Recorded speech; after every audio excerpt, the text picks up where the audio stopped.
Hello, and welcome to Revolutions. Episode 11.20, The Battle of Phobos. We left off last time on June the 20th, 2250, with the re-declaration of Martian independence. During the dramatic run of events that became known as the Independence Days, Omnicor's attempt to reclaim control of Mars failed spectacularly. The carefully laid plans of Kamal Singh lay in shambles. The attempt to breach the Martian firewall had failed. That alone all but guaranteed the loyalist uprising led by Bruno October was snuffed out. October, and nearly all of his followers, now sat in Martian stockades. Meanwhile, Convoy Group 11, which was supposed to have been in orbit around Mars before anything else happened, was still 2 weeks away from Mars, no longer flying under the radar, but instead exposed under a bright spotlight, commanding the fixated attention of millions of people on Earth, Mars, and everywhere else in the solar system humans lived. It would appear that Kamal Singh had taken his shot and missed. But there was still a sliver of hope for the oh-so-recently installed CEO of Omnicor. The one part of Singh's plan that had gone smoothly was his coup against Jin Wang. So, at least for now, he still wielded the enormous powers vested in the CEO of Omnicor. The first thing he did was thoroughly muddy the narrative waters. Within hours of the Martian Declaration of Independence, he released a vid address blaming Martian radicals for everything. He flatly denied there were any nuclear devices in Convoy Group 11. He said that was preposterous. Omnicor's official position had never changed. The Gemini vids were a hoax. They were disinformation created by Martian radicals to justify an otherwise unjustifiable revolt against the agreement of 2248, which Singh said Omnicor had scrupulously honored. Meanwhile, reports of a failed uprising by loyalists on Mars was a complete inversion of the facts. The reality, he said, was that radical Martians invented this supposed loyalist conspiracy as an excuse to do their most favorite thing, which was round up and abuse Earthlings. And here he finally addressed the board of directors, abruptly removing Wang.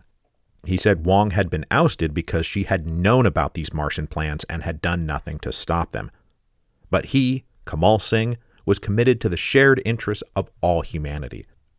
Now, this was all a load of space crap, of course. But since he commanded Omnicor's vast communications array, Singh could just pump this vid address out there and force everyone to deal with it. Omnicor's corporate rivals, meanwhile, did everything they could to deal with it. They flooded their own communications networks with every scrap of evidence they had proving Omnicor was the aggressor and the Martians were innocent victims. What really happened was the Martians had been minding their own business and abiding by the agreement of 2248, when suddenly Omnicor hauled off and tried to reconquer them out of the blue. Once again, Omnicor was putting the vital supply of Phos-5 in jeopardy out of a mix of greed, hubris, and stupidity. The loyalist uprising was real. The attempt to breach the firewall and take over Martian servers was real. The Gemini vids were real. So they called first and foremost for Omnicor to turn Convoy Group 11 around immediately. The idea that they would even consider dropping nuclear weapons on the Martian colonies, destroying the Phos-5 supply in the process, was in and of itself proof that Omnicor was no longer worthy of the monopoly they claimed over Mars. But Kamal Singh was not going to turn around Convoy Group 11. Like a gambler deep in the hole, he believed this could all be salvaged with one dramatic payoff. All he had to do was stall for a few weeks, get Convoy Group 11 into orbit around Mars, and then, yes, threaten to bomb them from above if they did not open their computer systems to Earth control, release Bruno October and all the loyalists, and put them in charge of Mars under Omnicor's direct authority. Was this far-fetched? Of course. But Singh was trying to do something even more important than retake control of Mars. Save his own career.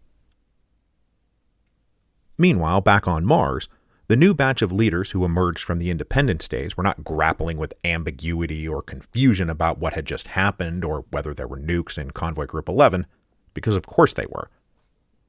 Now, in the fullness of time, the Martians would deal with major post-independence questions like, what does independence actually mean? What are we now that we are independent? We're not a department or a division of anything anymore. Are we even necessarily a corporation anymore? None of them had ever known anything but company life, but There had once been other ways humans had organized themselves politically. Maybe we could do one of those. But there was no time for any of that now, because a bunch of nuclear bombs were just 2 weeks away, and the Martians needed someone making decisions like right now. So the choice of who would succeed Mabel Dorr boiled down to 3 candidates who had the authority, legitimacy, and popular appeal to plausibly command a majority in the Martian Assembly. Those 3 were Jose Calderon, Marcus Leopold, and Ivana Darby. Calderon took himself out of the running immediately because he had concluded that under no circumstances would he allow himself to be removed as commander of the Martian Guard. That is where he believed his own power and authority lay. He planned to fully cement the principle that the commander of the Guard served at the pleasure of the Assembly, not the director, and then use his direct command of the Guard to ensure nothing happened without his approval, because he would control the only armed forces on Mars. Meanwhile, Leopold and Darby had no interest in running against each other, and in fact, Leopold was far more interested in continuing his work in the legal division, especially now that his recrafted corporate code would need to be further recrafted to fit newly independent Mars. Darby, meanwhile, had always been more popular and charismatic, and was a voice and face well-known and well-liked by the Martian people. She would be much better at the public-facing parts of the job. She was the one who gave the speech that carried the Assembly to independence. So the Mons Cafe group and the Red Caps struck a deal that it would be Ivana Darby. At the next session of the Martian Assembly on June the 21st, Calderon and Leopold both called on the Assembly to elect Darby, which they did. And that is how Ivana Darby became the director of Mars Division, though how much longer they would even call themselves Mars Division was an open question, but it probably wasn't going to be for long. 2 major issues faced Darby upon becoming director, one above and one below. The one above was Convoy Group 11 barreling towards them. Those ships would have to be stopped some way, somehow. But the other problem was below. The stockades of Mars were now filling up, most of them with loyalist prisoners and detainees, many of them guilty, but some just swept up. They would all have to be questioned, interrogated, and processed, somehow. And without knowing the full extent of the loyalist operation, they could not afford to believe the threat was over. Calderon maintained maximum vigilance, and that meant the stockades were only going to fill up even more. And then there was a smaller subset of prisoners who'd been in Mabel Dorr's orbit. Dorr herself was obviously sitting in Martian Guard custody, but so too were her bodyguards, all of them now accused of murder at the Fields of Earth. Calderon and Leopold would only widen their investigation into the potentially treasonous activities of several high-ranking officials, who themselves would soon wind up in the stockade. Meanwhile, to deal with the threat above, the imminent arrival of Convoy Group 11, the first and most obvious solution was to declare Mars would halt all Phos 5 deliveries to Earth unless Convoy Group 11 turned around. So Darby issued an immediate declaration to the people of Earth saying, "We are not your enemies. We have abided by the agreement of 2248 and held up our end of the bargain. All we want to do here is live lives of dignity while supplying you with what you need most." The leaders of Omnicor, on the other hand, have aggressively attacked us, out of nowhere. They now plan to drop nuclear weapons on us if they don't get their way. And even if you don't care about us, even if you don't care about Martian lives, think of what those nuclear bombs will do to the Phos 5 supply. Omnicor has gone insane. They cannot be trusted with this critical operation anymore. We have declared independence not to threaten Earth, but to save you from Omnicor. They are the real villains here. Darby's address was then further amplified on Earth by Bicor and T-Corps, who both endorsed this framing of events, taking them right to the brink of recognizing Martian independence. Following on the heels of this ultimatum, the Martians finished the process of overhauling their own leadership. All of Mabel Dorr's colleagues and allies running the other departments had to go. They had been the ones stymieing independence all along. They had been the ones preventing the dismantling of the class system. And not only that, but as I just said, there were serious questions about their level of involvement in possibly traitorous plots to hand Mars back to Omnicor. So on June the 23rd, the Mons Group and the Red Caps agreed on a slate of department heads for the Assembly to approve. There were many new faces who I won't trouble you with now, but there were 2 old faces who were reconfirmed in their positions. Marcus Leopold as head of the legal department, and Jose Calderon as commander of the Martian Guard. Both were thunderously confirmed in their positions by the Assembly. So at the end of June 2250, we have 3 large blocs coalescing. On one side were pro-Omnicor true believers, who thought Omnicor's monopoly over Mars should be restored. They followed Kamal Singh's lead and believed the Martians orchestrated all of this, and that their overriding motivation was a hatred of Earthlings.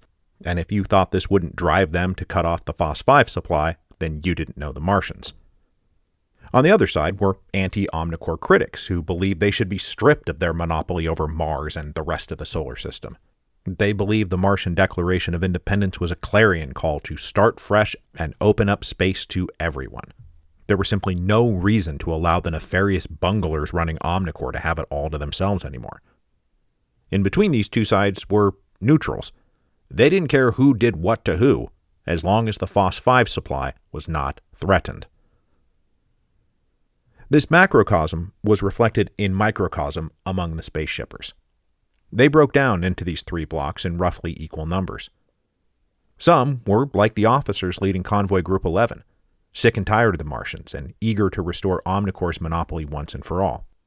Others were totally neutral. They were basically fine with the agreement of 2248. It seemed to be working. They didn't care whether Mars was autonomous or independent or a vassal state. They just wanted to go about their business. But now somebody was wrecking all that. Somebody was to blame, and the neutrals did want to know who. Finally, there was a group who had been radicalized by all the events since 2247, who were now thoroughly anti-Omnicor, and saw here an opportunity to create a whole new political paradigm that would break Omnicor's hegemonic control over the solar system. Among the more radicalized shippers who were now thoroughly anti-Omnicor was the captain of a cargo ship that specialized in rare and exotic merchandise. That ship was called the Dappel, and the captain was Booth Gonzalez.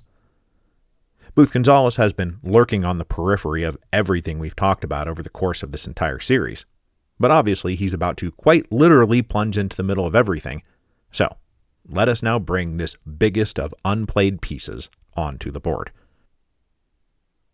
Booth Gonzalez was born in Lunaport in 2220. He was the oldest child of Akbar and Val Gonzalez, who ran 3 cargo ships between Earth and Mars. Booth was eventually joined by 4 other siblings: Victoria, Shan, Marco, Dorn, and Betsy. As I said, the Gonzalez family specialized in transporting exotic and rare merchandise, much of it legal, but the most lucrative parts of their business were in black market smuggling.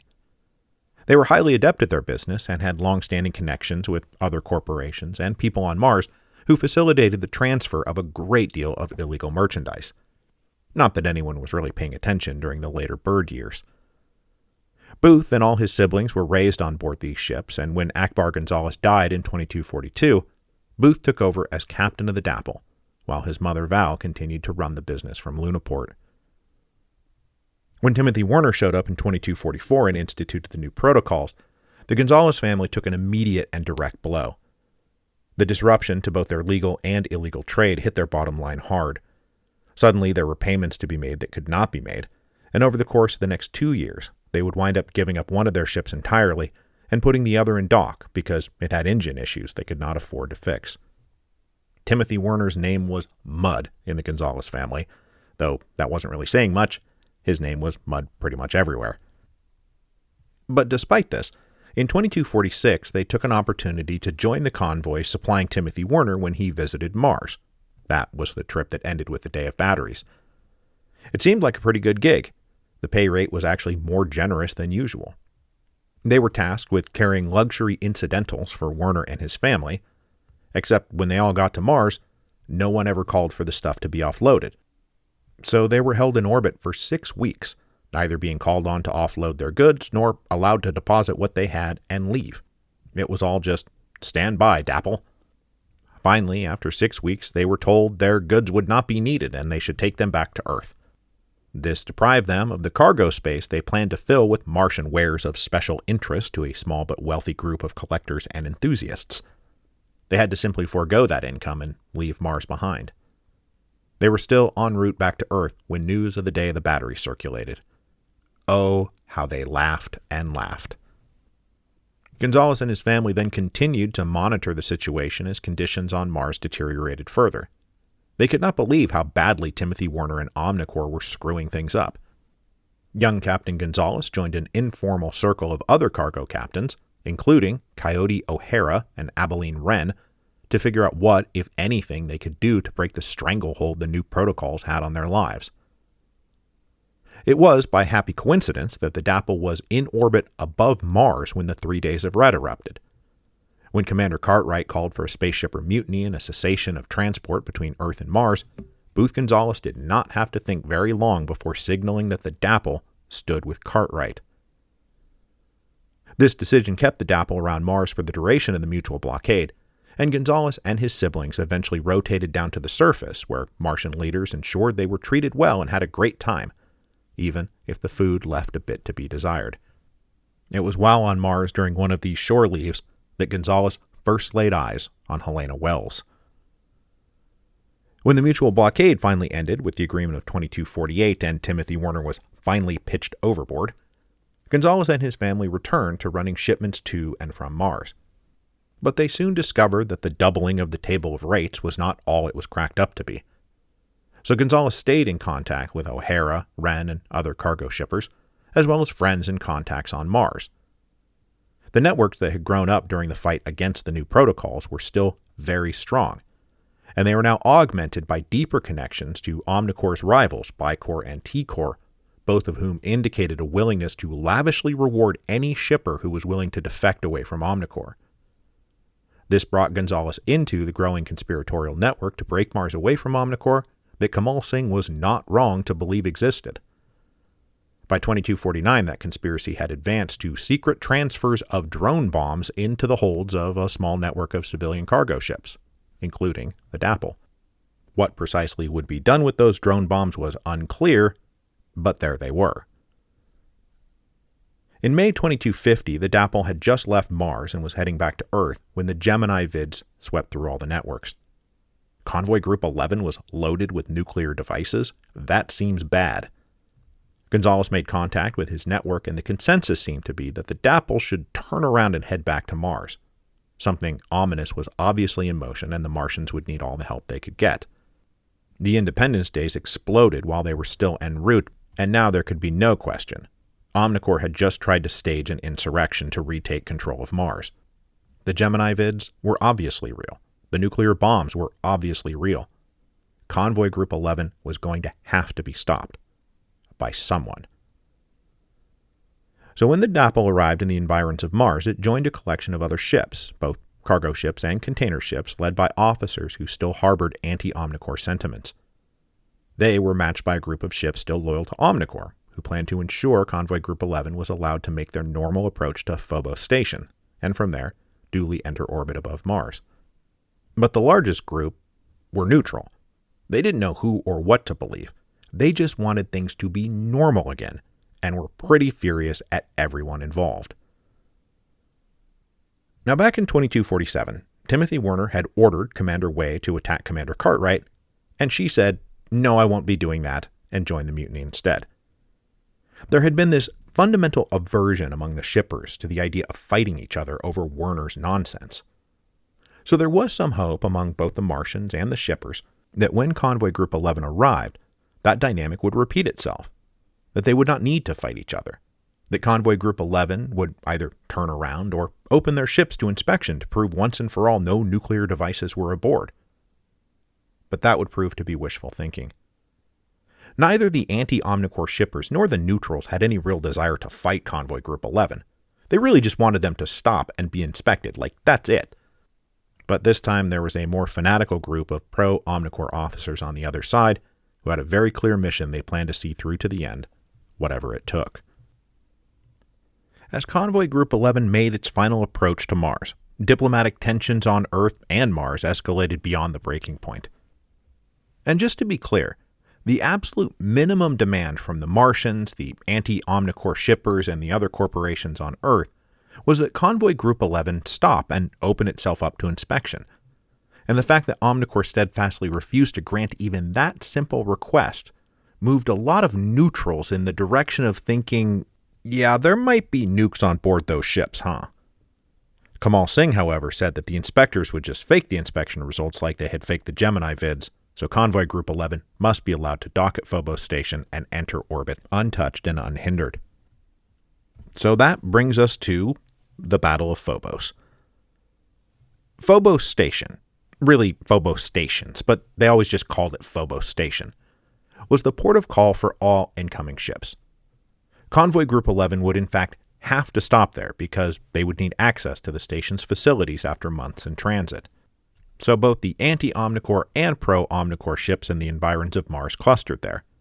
They were not willing to fight each other yet, but both issued contradictory demands.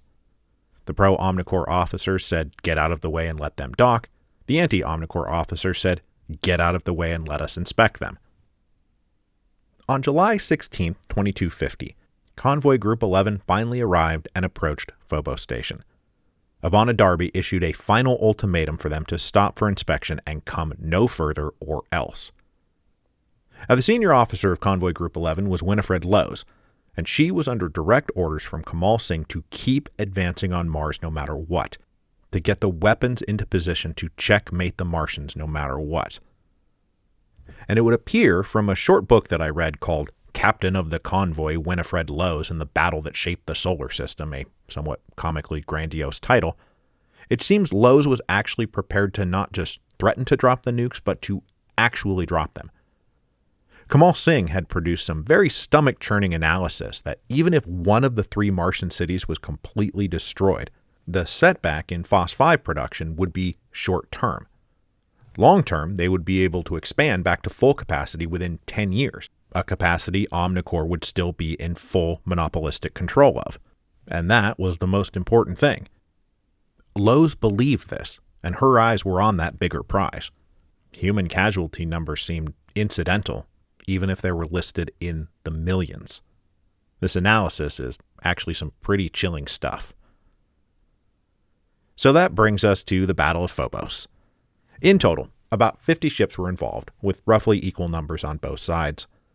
When Convoy Group 11 arrived, their gunships and fighters immediately deployed to make sure no one stopped their approach.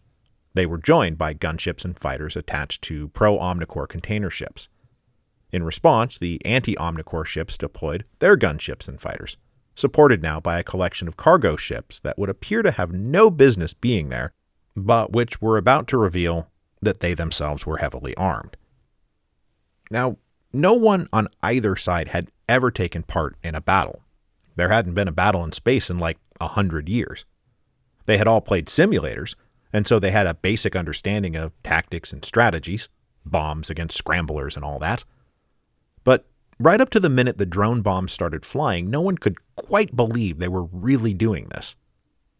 But then they did. Gonzalez and the Dappel were alongside an anti-Omnicor gunship when the first drone bombs were launched by the pro-Omnicor ships. The question of whether the shippers would fight each other was finally answered by Winifred Lowe's, and the answer was yes. Gonzalez set the Dappel scramblers to scrambling, then targeted a pro-Omnicor ship and sent out a barrage of their own bombs, which were duly scrambled by the pro-Omnicor ship. So at first, the two sides mostly just kept these drone bombs in buzzing, whirling confusion. Eventually, a few ships on both sides were hit, but mostly the Battle of Phobos was 2 evenly matched sides entering into a stalemate. Of course, if either side let their guard down for 1 second, they would be swarmed with drone bombs, so it's not like they were twiddling their thumbs out there. But for a long time, nothing really happened. According to the oft-told tale, about an hour into the Battle of Phobos, Booth Gonzalez noticed that the 9 main container ships of Convoy Group 11 had bunched closely together away from the fighting. These ships were themselves unarmed. After all, they were not battleships, they were glorified cargo freighters. With all the gunships thoroughly focused on fighting each other, they had left the container ships unprotected. So without asking permission or telling anybody what he was doing, Gonzalez abruptly broke the Dappel away, cranked his engines to max, and raced for the container ships. He later said, with studied modesty, that he was thinking mostly he could knock out 1 or 2 of their engines, maybe cause enough havoc over there to turn the tide against the pro-Omnicor forces. The pro-Omnicor forces noticed this lone ship plunging towards the containers too late. As soon as he got the Dappel in range, Gonzalez dumped his whole supply of drone bombs all at once, sending them all at the thrusters of the outermost ship of the group. Now, I should mention these ships had been outfitted with rudimentary scramblers, but everyone actually equipped to handle a swarm of drone bombs like this was already doing that aboard the gunships. So, while a few of the bombs were confused, most of them slammed into the back thrusters of that targeted ship. And that's when dominoes started to fall. When the drone bombs slammed into those thrusters, it triggered a little chain reaction that wound up with a far bigger explosion than the drone bombs themselves could have produced. The force of this explosion sent the ship into a pinwheel motion that crashed them into the ship next to them, sending that ship crashing into the ship next to them. Pretty soon the entire convoy group was caught up in this mess, and in shockingly short order, they were all damaged or disabled. This is not at all what Gonzalez had expected. It's not what anybody had expected. As the Dappel raced back towards Phobos Station, everyone on both sides watched on their screens as this chain reaction consumed the entire convoy. Suddenly, the fighting seemed pointless. With all of those containers damaged and suffering God knows how many casualties, the crews of the pro-Omnicor gunships and fighters suddenly had no reason to fight. Sure, they could keep going out of spite or anger, but they had been fighting to clear a path for all those container ships to get through to Phobos Station, and now those containers were not going anywhere. Maybe not ever again. So they surrendered. Even more than the events on Mars during the Independence Days themselves, the Battle of Phobos truly marked a turning point in the history not just of the Martian Revolution, but of the solar system. Bi-Corps and T-Corps had both been involved in events on Mars for years, but only ever in the shadows. Their long-term goal had always been to overturn Omnicor's monopoly to everything beyond the line of lunar orbit, and after 2247 that goal went from future hazy dream to very real prospect in a hurry. But they had still never crossed the line into open conflict with Omnicor. Sometimes history gets compressed, so the redeclaration of Martian independence is often followed directly by Bi-Corps and T-Corps recognizing that independence. But really, there were several weeks where they still stayed merely on the brink. It was only after the Battle of Phobos, where Omnicor was so clearly the aggressor and so completely willing to force nuclear weapons into orbit around Mars and risk destroying the Phos-5 extraction infrastructure just because they didn't want to share with anyone else, that they finally decided it was time. Of course, it should also be pointed out that they waited until the anti-Omnicor forces won the Battle of Phobos. It was a real profile in courage, let me tell you. But still, on July the 19th, 2250, Bi-Corps and T-Corps released a joint statement announcing that they recognized Martian independence. They would no longer recognize Omnicor's claim to a monopoly beyond the line of lunar orbit. Omnicor had proven themselves for the last time to be unworthy stewards of the Phos-5. Bi-Corps and T-Corps would now launch their own joint partnership with the Martians to extract and deliver Phos-5, so that Earth would no longer be reliant just on Omnicor. Those days were over. Of course, this was tantamount to an act of war, and Kamal Singh denounced it, announcing that there would be an array of reprisals now aimed at Bi-Corps and T-Corps, and said that any ship attempting to pass the line of lunar orbit would be fired upon. But on Mars, the news of the victory of the Battle of Phobos set off wild, running celebrations. They had all faced the prospect of certain death looming over their heads, and now suddenly, they weren't? It's fine? We're okay? What happened? And then the story started circulating that it had been this one ship, this one captain. What's his name? Captain Booth Gonzalez. So his name was cheered and cheersed in every drink hole on Mars. And that's when the legend of Captain Booth Gonzalez was born. He would never again be able to easily separate who he was as a person from what he stood for in the revolution. And eventually, he wouldn't really want to. But we still have a ways to go yet before we get to that point. Because next week, there's going to be no letting up. We will move immediately to the evacuation of Lunaport and the commencement of the Corporate War.